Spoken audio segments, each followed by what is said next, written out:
नमस्कार, बहुत स्वागत है आप सभी का। मैं हूं आपके साथ पूजा सचदेवा। इंडस वाटर ट्रीटी यानी कि सिंधु जल समझौता, जिसको लेकर भारत सरकार ने एक बहुत बड़ा डिसीजन लिया और फैसला ये है कि ये पाकिस्तान पर एक बहुत बड़ी वाटर सर्जिकल स्ट्राइक के रूप में देखा जा रहा है। यानी कि अब इस समझौते के तहत पाकिस्तान को पानी नहीं मिलेगा, पाकिस्तान बूंद बूंद के लिए तरसेगा, ये कहा जा रहा है। लेकिन क्या ऐसा रातों रात हो जाएगा, या फिर इसको इंप्लीमेंट करने में कितना समय लगेगा, क्या चुनौतियां सामने आ सकती हैं, और इस वाटर स्ट्राइक के अलावा क्या और स्ट्राइक करने की तैयारी में है भारत सरकार? ये सब सवालों के जवाब आपको इस पॉडकास्ट में मिलेंगे। मेरे साथ मौजूद है मेरे वरिष्ठ सहयोगी अंकुर त्यागी। अंकुर जी, सबसे पहले यही समझना चाहेंगे, क्योंकि एक बहुत बड़ा सवाल जो सबके मन में इन दिनों है कि इस सिंधु जल समझौते के जरिए पाकिस्तान पर असर कब से दिखने लगेगा, कब हम देखेंगे कि पाकिस्तान बूंद बूंद के लिए तरस रहा है? देखिए, जब इंडस वाटर ट्रीटी से इंडिया ने कहा कि हम इससे अलग हो, मतलब अभी ये सस्पेंशन के मोड में है और हम इससे अलग भी हो सकते हैं, बेसिकली संकेत यही है। तो अब क्या ऑप्शन है भारत के पास, अब आगे क्या है? बेसिकली आपको समझना होगा कि ये 6 रिवर हैं। ईस्टर्न रिवर्स में आती है रावी, ब्यास, सतलज, और जो वेस्टर्न रिवर हैं उसमें इंडस, झेलम और चिनाब। तो बेसिकली इसका 30% जो पानी है सिंधु का वो इंडिया यूज़ करता है, 70% पाकिस्तान जाता है जी।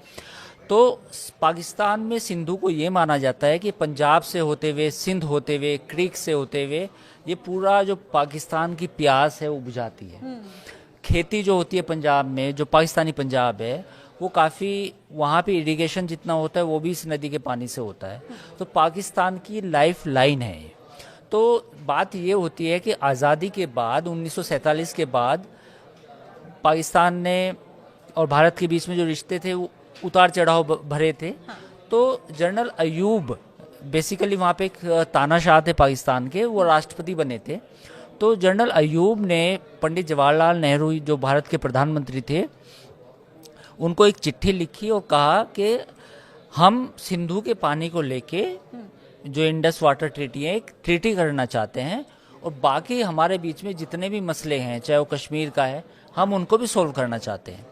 तो उस समय पंडित जवाहरलाल नेहरू को लगा कि शायद जो अयूब खान है, अगर हम समझौता करेंगे पाकिस्तान के साथ तो हो सकता है कि हमारी बातचीत भी अच्छी हो और भी मसले हमारे हल हो जाए। लेकिन पाकिस्तान ने 1960 में जनरल अयूब के बीच में और प्रधानमंत्री पंडित जवाहरलाल नेहरू के बीच में समझौता होता है, एक ट्रीटी होती है। इस ट्रीटी में ये होता है कि कोई भी इस ट्रीटी से यूनिलेटरल बाहर नहीं निकल सकता, इसमें वर्ल्ड बैंक एक थर्ड पार्टी रहेगी। उसके बाद होता क्या है कि ट्रीटी तो हो गई, लेकिन जो कश्मीर का मसला है वो बिल्कुल ज्यों का त्यों रहता है। और 1965 में वही जनरल अयूब जो 1960 में समझौता करते हैं पंडित जवाहरलाल नेहरू के साथ, 1965 में वो हमला कर देते हैं भारत के ऊपर, यानी कि 1965 की जंग शुरू हो जाती है। तो आप ये समझिए कि ट्रीटी के 5 साल बाद ही पाकिस्तान ने जंग छेड़ दी थी। हाँ। तो पाकिस्तान इस ट्रीटी को लेके कभी भी सीरियस नहीं रहा है। पानी उसको चाहिए, 70% पानी जरूर चाहिए उसे, पंजाब के लिए भी चाहिए, सिंध के लिए भी चाहिए, लेकिन एक ऐसे गुड नेबर, एज ए अच्छे पड़ोसी, उसके जो दायित्व हैं, जो उसके कर्तव्य हैं, वो कभी वो पूरा करने की कोशिश ही नहीं की। लेकिन Ankur ji, as a good neighbour Hindustan ने क्या किया? 3 इतने बड़े बड़े युद्ध हो गए, लेकिन बावजूद इसके इस ट्रीटी को नहीं रोका, कभी नहीं रोका हिंदुस्तान बिल्कुल ने। लेकिन मुझे एक कानूनी दाव पेच इसमें समझना है। जैसा कि आपने कहा कि ये ट्रीटी साइन हो गई, अब इस ट्रीटी में कोई एंड डेट तो थी नहीं कि आप इस तारीख तक आपको इस ट्रीटी को फॉलो करना है। तो कानूनी दाव पेच क्या कहते हैं? क्या दोनों देशों की सहमति होनी जरूरी है, या जिस तरीके से हिंदुस्तान ने कहा कि हम इस ट्रीटी को सस्पेंड करते हैं और सस्पेंड हो गई? देखिए, इंटरनेट ये सस्पेंड तो हो गई, लेकिन अब सवाल ये है कि भारत ने निकलने का ऐलान नहीं किया है, लेकिन अब इसका कोई महत्व नहीं रह जाएगा। अगर भारत चाहेगा कि हम इंडस वाटर ट्रीटी को इनफेक्टिव कर दें, हाँ। यानी कि इसका असर ही खत्म हो जाए, तो वो कर सकता है। ठीक।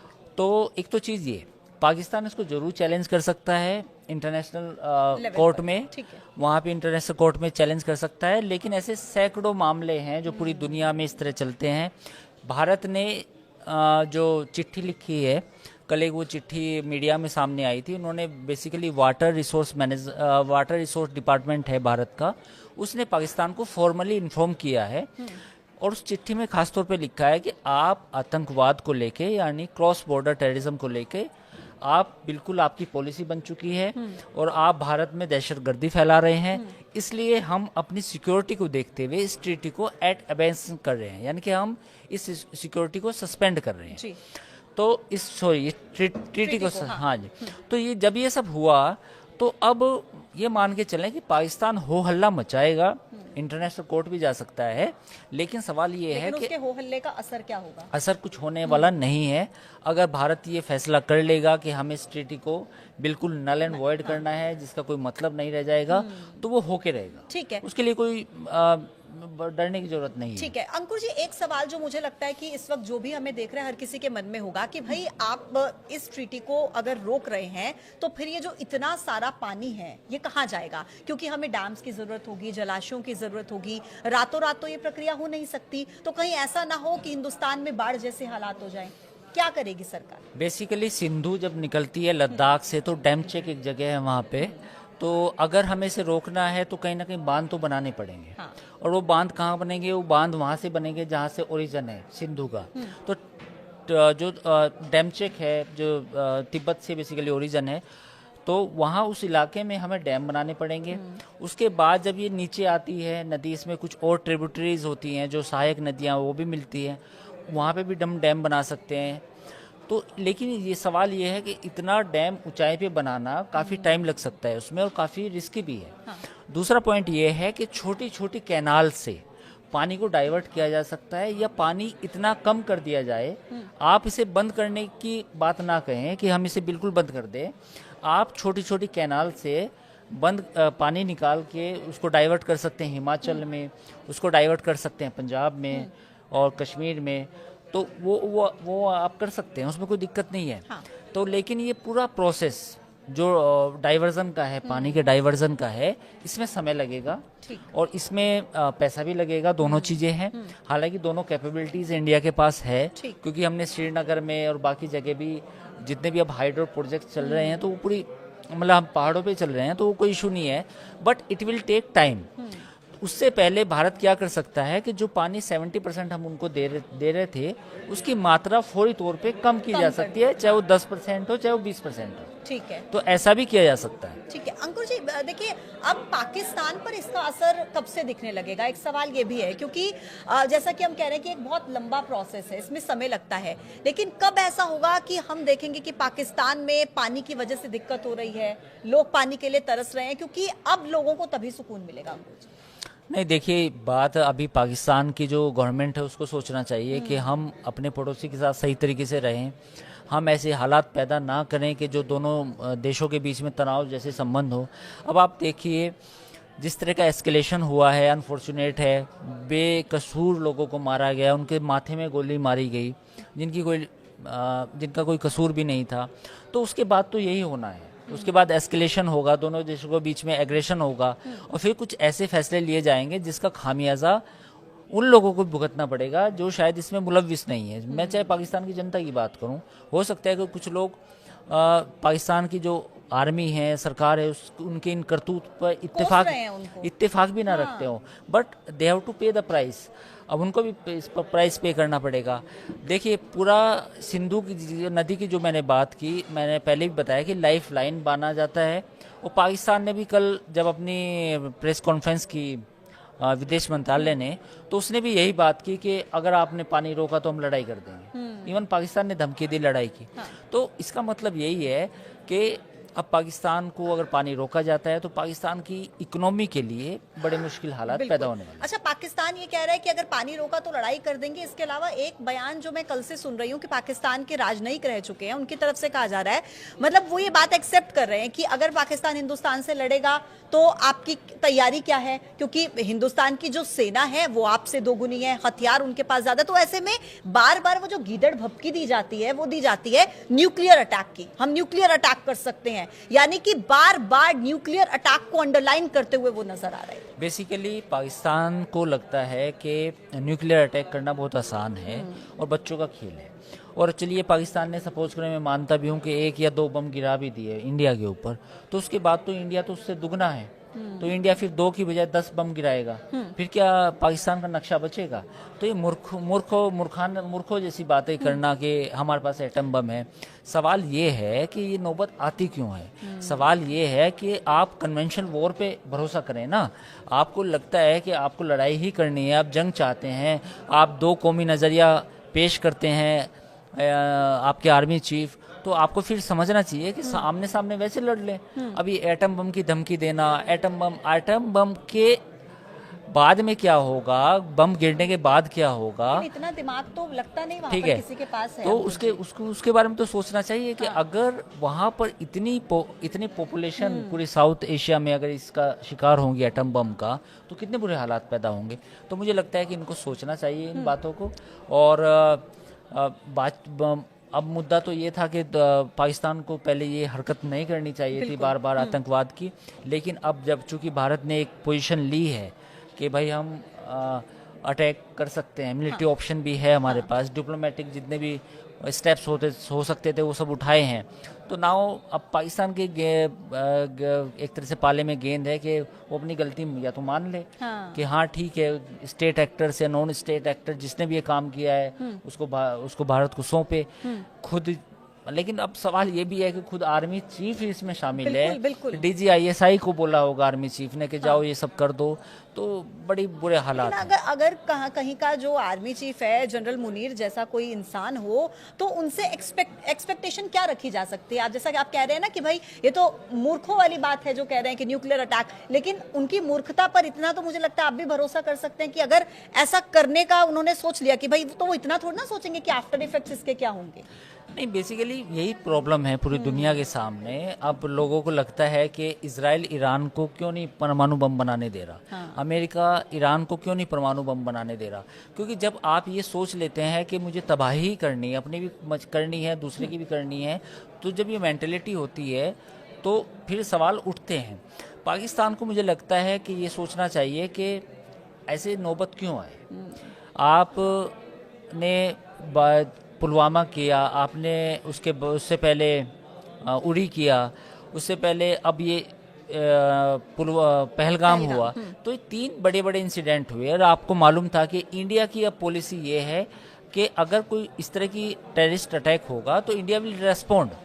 तो आपको सोचना चाहिए था कि इसके आफ्टर इफेक्ट्स क्या होंगे। तो मैं बहुत सारे इस तरह जो आपने देखा, मैंने भी ट्विटर पे एक्स पे बहुत सारे बयान देखे हैं फौजी जर्नल्स के, जो जर्नल हैं वहाँ के पाकिस्तान के, वो ऐसी लंबी लंबी छोटी छोटी बातें कर रहे हैं कि ये हो जाएगा, वो हो जाएगा, हम पाकिस्तान फर्स्ट यूज़ कर दे तो न्यूक्लियर अटैक का तो क्या होगा। भाई आप करेंगे तो बाकी क्या, हम क्या, मतलब क्या करेंगे हम, इंडिया भी तो करेगा, तो फिर क्या होगा? पूरी तबाही जो मचेगी उसका जिम्मेदार कौन होगा? ये अभी हिंदुस्तान को वो समझ रहे हैं कि अगर वो कुछ भी कर देंगे तो हिंदुस्तान चुप करके बैठा रहेगा, लेकिन ऐसा होने वाला है नहीं, क्योंकि जिस तरीके से हिंदुस्तान में मीटिंग्स का दौर चल रहा है लगातार, बड़े बड़े अफसरों के साथ और आर्मी चीफ्स के साथ जिस तरीके से मीटिंग्स चल रही है भारत सरकार की, क्या लग रहा है आपको कि थल, जल और वायु, ये तीनों तरीके से क्या हिंदुस्तान इस वक्त उस पोजीशन में है कि स्ट्राइक कर दे, या क्या स्ट्रैटेजी आपको लगता है कि हिंदुस्तान की तरफ से इस वक्त उठाई जा सकती है, अपनाई जा सकती है? देखिए, मिलिट्री ऑप्शन तो है, मैं इससे इनकार नहीं कर सकता। मिलिट्री ऑप्शन होगा, कब होगा मुझे नहीं मालूम, बट मे भी जैसा मेरा अंदाजा है 10 से 12 दिन में हो सकता है। दूसरी चीज़ ये है कि इस बार नेवी का भी यूज़ किया जा रहा है, क्योंकि पाकिस्तान पे दबाव बनाने के लिए INS विक्रांत जो है वो अरेबियन सी में की तरफ हैं, जैसे खबरें आ रही हैं।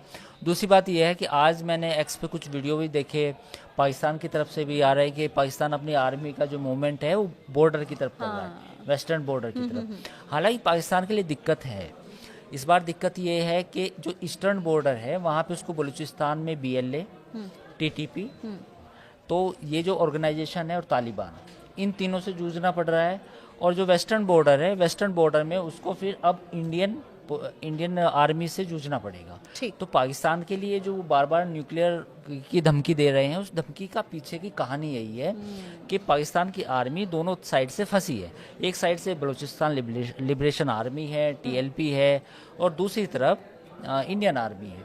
तो नाउ पाकिस्तान को ये डिसाइड करना पड़ेगा कि मुझे कितनी फौज ईस्टर्न बॉर्डर पे लगानी है, कितनी फौज वेस्टर्न बॉर्डर पे लगानी है, और इसी बीच में अब उसको समझ में नहीं आ रहा कि करना क्या है। तो फिर वो लास्ट ऑप्शन जो बचता है कि मैं न्यूक्लियर बम चला दूंगा। हाँ, तो वो यही बार बार इसी बात का जिक्र कर देते हैं कि न्यूक्लियर बम चला देंगे। अच्छा, हिंदुस्तान की तरफ से वो टारगेट एरियाज क्या हो सकते हैं पाकिस्तान? देखिए, ये तो सरकार को पता होगा, मुझे भी नहीं पता नहीं, होगा, लेकिन एक जनरल डिस्कशन अगर हाँ, हम एक करें जनरल तो? डिस्कशन जो चल रहा है आमतौर कि शायद इस बार पीओके में और कुछ, मुझे भी इस बात का आशंका है, मैंने कल एक वीडियो में बोला था कि शायद बहावलपुर में जो जैश ए मोहम्मद का हेडक्वार्टर है, ये मेरा अपना जम्पशन है, क्योंकि जो वो तो सरकारी डिसाइड करेगी, तो वहाँ अटैक हो सकते हैं। लेकिन अच्छा, एक सवाल जो अमूमन लोग भी ऐसे ही बात करते करते पूछ लेते हैं कि जिस भी बेस कैंप पर अटैक करने का की कोशिश की जाएगी या टारगेट किया जाएगा, अब ऐसा तो है नहीं कि वहां पर छुप के बैठे होंगे, तो उनको भी तो इधर उधर करने की पूरी कोशिश वहां की जो लोग हैं वो भी कर रहे होंगे, वहां की सेना भी कर रही होगी, वहां की सरकार भी कर रही होगी। तो ये टाइमिंग और जो इंटेलिजेंस है वो बहुत मैटर रखती है इसमें। बिल्कुल, देखिए, इसमें टाइमिंग का भी महत्व है, सरकार के डिसीजन मेकिंग का भी महत्व है, उसको करना क्या है। हम आप रोज डिस्कस कर सकते हैं कि कहाँ होगा, यहाँ होगा, वहाँ होगा, पर इट डजंट मैटर, इसका कोई मतलब नहीं है। हाँ। सवाल ये है कि जब गवर्नमेंट को, इंटेलिजेंस को ये लगेगा कि यहाँ पर इस पर्टिकुलर पोजीशन में इतने लोग टेररिस्ट हैं, इतने लोग बैठे हैं, इतने लोग यहाँ रोज रहते हैं, हाँ। और ये वही लोग हैं जिन्होंने बार बार टेररिस्ट एक्टिविटीज में पार्टिसिपेट करते हैं, वो आते हैं, तो then they will choose a target, then they will attack on. लेकिन होगा जरूर, ऐसा लग रहा है। बिल्कुल, ये तो इमिनेंट है, मतलब ये तो ऑब्वियसली होगा। ये 10 से 12 दिन लग सकते हैं, या ज़्यादा ज़्यादा 2 हफ्ते। अच्छा अंकुर जी, एक आखिरी सवाल जो मैं करना चाहूंगी शिमला समझौते को लेकर, जिस बारे में हमने कल भी डिस्कस किया था, इसके बारे में मैं कुछ ऐसे तस्वीरें और वीडियोस देख रही थी जिसमें पाकिस्तान के लोग खुद ही ये कह रहे हैं कि शिमला समझौता को रद्द करके ये तो पाकिस्तान ने अपने ही पैर पर कुल्हाड़ी मार दी।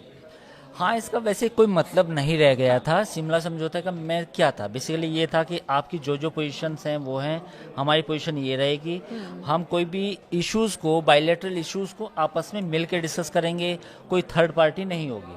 प्लस जो एलओसी है, एलओसी को हम एलओसी मानेंगे, लाइन ऑफ कंट्रोल, आप आगे नहीं बढ़ेंगे और हम भी आपके साइड में नहीं आएंगे। तो ये सब हुआ था। कुछ मैप्स भी एक्सचेंज हुए थे, जो उधर के गुजरात के थे, कच्छ के थे, कि ये इलाका हमारा है, ये आपका है, ये ऐसे ऐसे करके हुआ। तो अब लेकिन उसका कोई महत्व नहीं रह गया। शिमला समझौते के बाद आपने करगिल किया, करगिल में लड़ाई हुई, उसके बाद और भी बहुत मसले हैं, मुंबई में आपने अटैक किया, आपने कहाँ माना, आपने कहाँ डिस्कस, आपने डिस्कस नहीं किया कुछ कि हाँ हमारे कुछ इश्यूज हैं।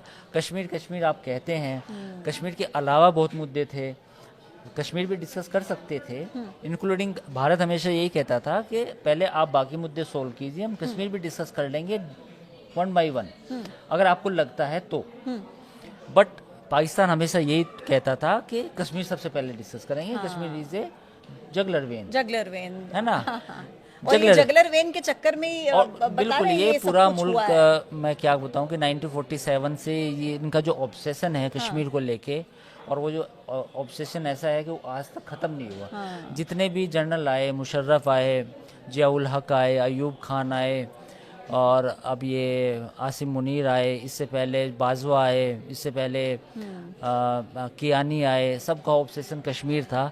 और कश्मीर का एक ऐसा चूरन इन्होंने बांटा है अपनी आवाम को कि वो बार बार वही चूरन दिया जाता है कि देखो जी हमने कश्मीर लेना है, 4 जंगें भी कर ली हमने इंडिया के साथ, उसके बाद भी कुछ मसला हल नहीं हुआ, तो ये चूरन बेचता रहेगा पाकिस्तान। और मसला कश्मीर तो कभी मिलने वाला है नहीं, कश्मीर कभी मिलने वाला भी नहीं है, इनके ख्वाबों में भी नहीं आएगा। उसकी वजह ये है कि आप अपना, अब वॉरफेयर जब होता है, जब लड़ाई होती है, वो मिलिट्रीली नहीं होती, वो इकोनॉमिकली भी होती है। किसी भी लड़ाई में कौन सा मुल्क कितने लंबे टाइम तक सस्टेन करता है, और ये तो पहले से ही ऐसा मुल्क है जो भुखमरी से मर रहा है। बिल्कुल, आप 2 साल पहले डिफॉल्ट पे था पाकिस्तान। तो आपको समझना चाहिए कि कोई भी मुल्क जब किसी मुल्क के साथ लड़ता है तो कितने दिन तक सस्टेन करता है, वो भी इम्पोर्टेंट होता है। तो ये सब तमाम बातें, इनके जो सपने हैं, जो चूरन बेचा जाता है पाकिस्तान में कश्मीर का, वो आज भी बेचा जा रहा है। और मुझे उम्मीद है कोई स्टैंड में कोई तब्दीली नहीं है, वो आगे बेचा जाएगा। ठीक है, यानी कि कुल मिलाकर भारत सरकार का स्टैंड क्लियर है, स्ट्राइक तो होगी ही, लेकिन क्या वो प्लान्स हो सकते हैं, इसको हम बैठकर सिर्फ डिस्कस कर सकते हैं, लेकिन जब होगा वो आपके सामने होगा, वो हमारे सामने होगा। पाकिस्तान की गीदड़ भभकियों से हिंदुस्तान डरने वाला नहीं है। इस बार हिंदुस्तान जवाब देकर रहेगा। कुल मिलाकर सार यही है। आज के इस वीडियो में इतना ही। कल फिर मिलेंगे एक नई वीडियो के साथ। तब तक के लिए आप देखते रहिए न्यूज़ 18। नमस्कार।